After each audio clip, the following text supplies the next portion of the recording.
People often imagine that the American Revolution was won by armies, lines of soldiers clashing in snowy fields, muskets cracking through the fog. But the truth that lay buried for more than 2 centuries, is far stranger and infinitely more human. In the winter of 1776, when the entire future of the United States hung by a thread thinner than any historian dared admit, a single forgotten man, an enslaved man, altered the course of American history with one impossible act of courage. His name was Prince Whipple, and although textbooks barely whisper him into existence, what he did changed everything. This story doesn't begin with triumph. It begins with failure. Cold, bitter, humiliating failure. George Washington, Commander-in-Chief of the Continental Army, stood on the western bank of the Delaware River, staring into a cruel December night. His troops were starving, freezing, sick, demoralized. Horses' ribs showed through their skin. Boots had turned into rags. Many soldiers marched barefoot, leaving red trails of blood in the snow. The revolution had gone worse than anyone expected. New York was lost. Fort Washington had fallen. Desertion was spreading like disease. Washington knew that if he did not win a victory, soon, the dream of independence would die before it even had a chance to live. On that night, December 25th, 1776, a storm rolled across the river like the wrath of God. Hail, sleet, violent winds. But Washington had no choice. He had planned a desperate surprise attack on the Hessian garrison at Trenton. If they failed to cross the river, the revolution was finished. If the boats overturned, if the ice sliced through the hulls, if the weather beat them back, there would be no United States. Washington needed men strong enough to force a fleet of Durham boats across a frozen river in the middle of a hurricane of winter. Many of his soldiers were too weak to lift an oar, let alone battle the currents. The Delaware was swollen, angry, unpredictable. Crossing it was less a plan than a prayer. And that was when Washington turned to a small group of sailors and watermen, black men, many of them enslaved, brought from coastal towns where they had spent their lives mastering the sea. Among them was Prince Whipple. Prince was 22 years old, tall, muscular, with eyes so sharp that even Washington later remarked on them.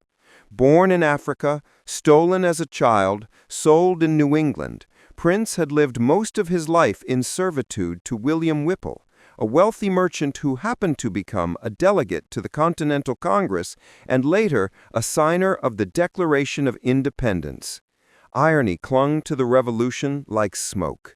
Men who declared all men are created equal owned other human beings.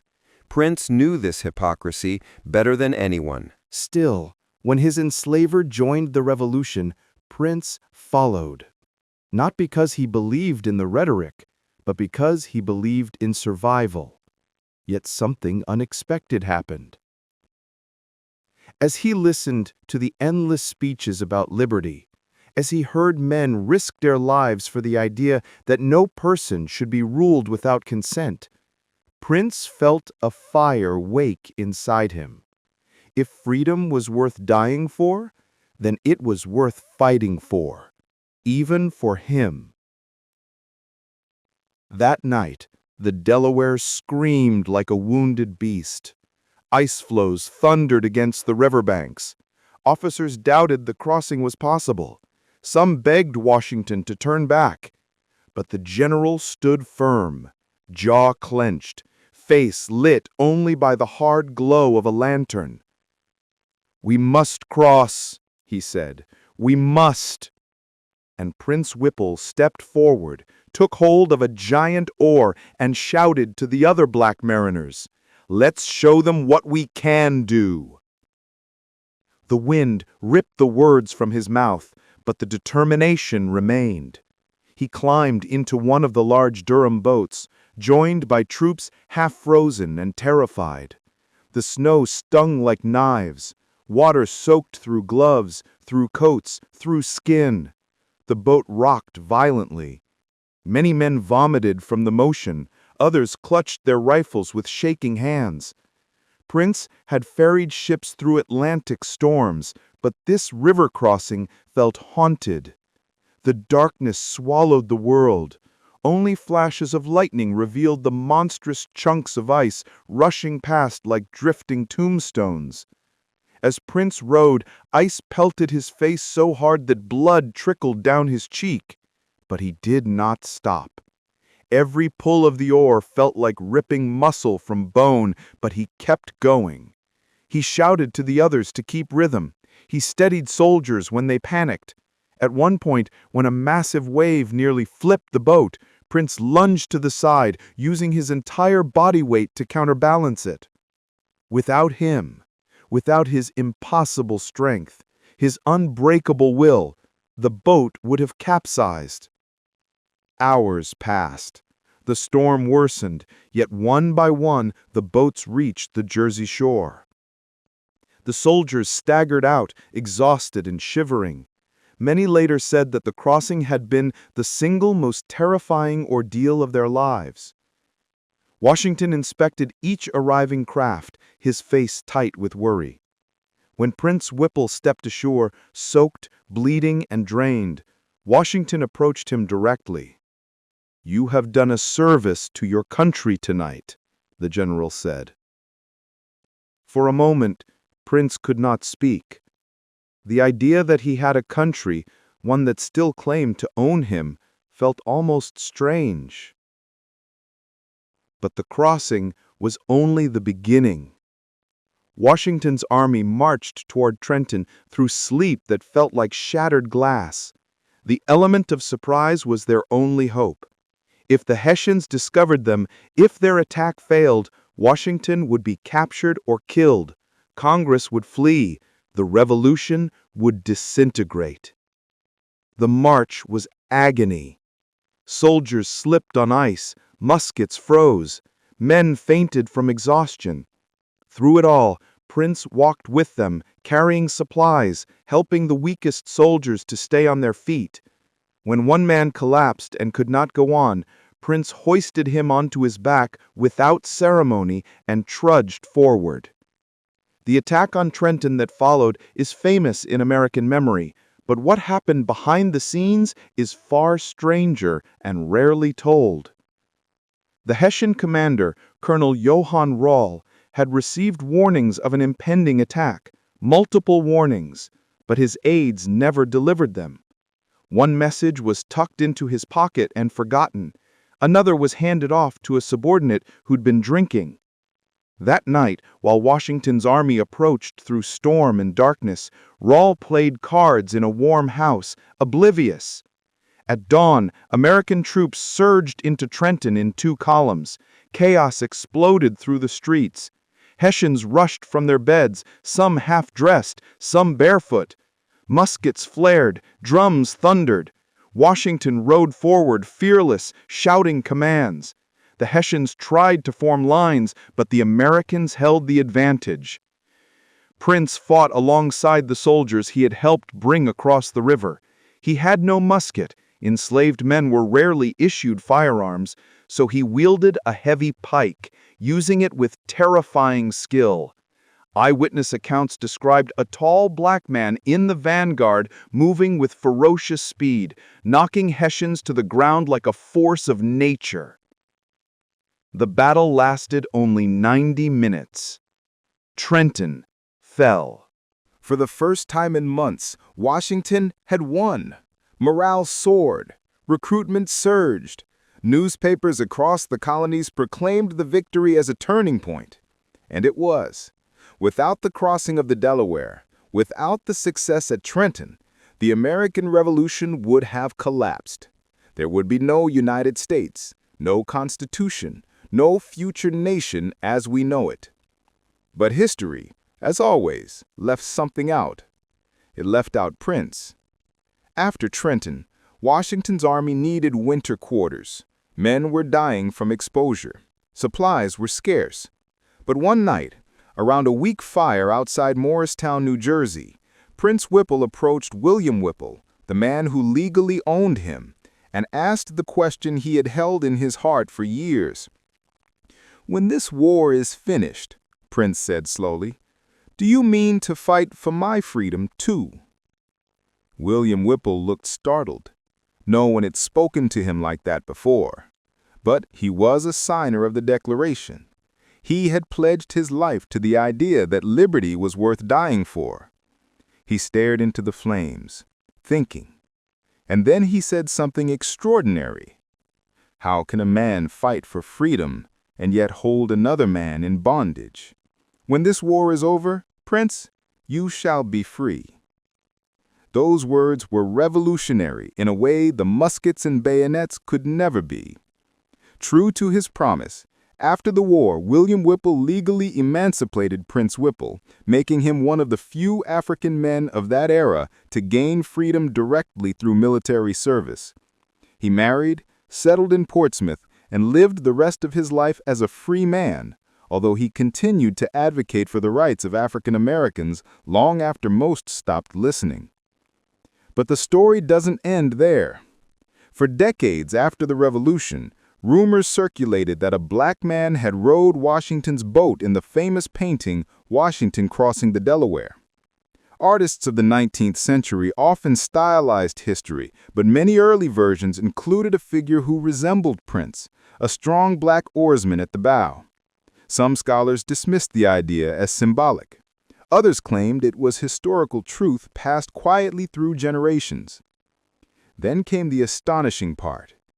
In the mid-19th century, historians uncovered pension records, diaries, and first-hand accounts confirming that multiple black men, including Prince Whipple, were indeed part of Washington's maritime crossing crew. They were not background figures. They were essential. Yet history books ignored them. Prince Whipple's name disappeared from classrooms. His role in the Revolution shrank into obscurity. Only whispers remained, until recently, when researchers and educators revived his story, recognizing that the fight for American freedom was broader, more diverse, and far more complex than the neat tales told in schoolhouses for a century. The deeper one digs, the stranger the story becomes. Because Prince Whipple did more than help Washington. According to accounts from New Hampshire, he played a covert role in the networks that assisted enslaved people seeking freedom in the northern states during the Revolutionary years. Though not formally part of what later became the Underground Railroad, Prince and his wife Dinah reportedly helped individuals flee servitude by offering temporary refuge and discreet passage toward liberty.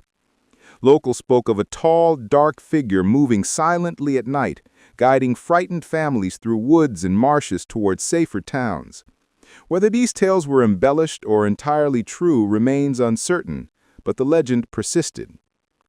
One story, however, is fully documented. In 1779, as a free man, Prince joined a petition for black freedom submitted to the New Hampshire legislature. The petition argued that it was absurd and unjust to proclaim liberty for all while denying African people the same rights. The language echoed the Declaration of Independence itself. Prince's signature, or rather his mark, stood among those of other African petitioners demanding equality. The legislature rejected the petition. But it existed. It was real. And it revealed something astonishing. Even while the ink on America's founding documents was still fresh, Black Americans were already invoking them, demanding that the nation live up to its own ideals. They were not passive. They were not silent. They were shaping the moral argument of the country from the beginning. Prince Whipple died in 1796, at the age of 46, and was buried in an unmarked grave. His wife, Dinah, lived another 20 years. She petitioned for a widow's pension based on Prince's military service, a claim that was initially denied but later partially recognized. Her persistence ensured that Prince's role in the Revolution could not be erased entirely. And yet, for generations, school children recited simplified myths. They learned about Washington, Jefferson, Franklin. They learned about noble patriots and evil redcoats. They learned about snow, suffering, and sacrifice. But they did not learn about the enslaved Africans who rowed the boats, who carried the supplies, who built the fortifications, who fought in battles, who risked everything in the hope that liberty might someday include them too. Prince Whipple's story reveals that the American Revolution, like all revolutions, was not a clean narrative of good versus evil. It was a messy, contradictory, astonishing collision of ideals and realities. It was a moment when people who believed in freedom denied it to others, when men who spoke of equality struggled to see it applied beyond those who looked like them. And in the heart of that contradiction stood Prince, a man who fought for a country that did not yet consider him fully human. But that is the wonder of history. It is not carved in stone. It grows, expands, reveals. The more we learn, the more we uncover the threads that were always there, waiting. Prince Whipple was one such thread. Imagine that night again, the icy river, the roar of the storm, the boats creaking under the weight of terrified soldiers. Imagine the moment when one boat began to tilt dangerously, ice hammering its hull, and a single man moved within human strength to haul it back into balance. Imagine Washington, watching that black sailor, soaked with freezing rain, refusing to quit. In that moment, the fate of a nation shifted. This is not metaphor. This is not myth. This is fact. The revolution was not saved by Washington alone. It was saved by people whose names we never learned, people who had every reason to despair but still chose courage. People like Prince Whipple, whose story reminds us that the United States was built not just by generals and statesmen, but by the forgotten and the unheard, by the ones history tried to erase. Even today, scholars continue to uncover fragments of Prince's life, letters, receipts, testimonies that paint a picture of a man shaped by hardship but defined by resilience. He was, by all accounts, deeply intelligent, fiercely loyal to those he trusted, and wholly unafraid to challenge injustice. Some historians believe that Prince Whipple influenced the decision of William Whipple to emancipate not only him, but all the enslaved people in his household. Others argue that Prince's courage at the Delaware profoundly affected Washington himself, contributing to his evolving view on slavery in the years that followed. Eventually, Washington arranged for the emancipation of his own enslaved workers, something few men of his era did. You will not find these stories in most textbooks, but the archives tell them, letters tell them. Private journals, forgotten petitions, pension requests, they all whisper the same truth, that freedom in America was never a gift given from above. It was pried open, fought for, demanded by those who believed in it most fiercely, even when the world denied them. And that belief changed everything. If Prince Whipple had not rowed the boats across the Delaware, if he had faltered, if he had refused, if he had died, Washington might have failed at Trenton. The revolution might have collapsed. The map of the world today would look very different. Millions of lives over centuries would have taken other paths. One man's strength, in one storm, in one forgotten moment, altered history. The next time you see the iconic painting of Washington crossing the Delaware, look closely. Look not at the general, heroic as he is, but at the figures straining at the oars. Look at the man at the bow, face lit by cold dawn, muscles taut, eyes fierce. Imagine him as Prince Whipple, the enslaved African who crossed the frozen river so that a new nation might be born.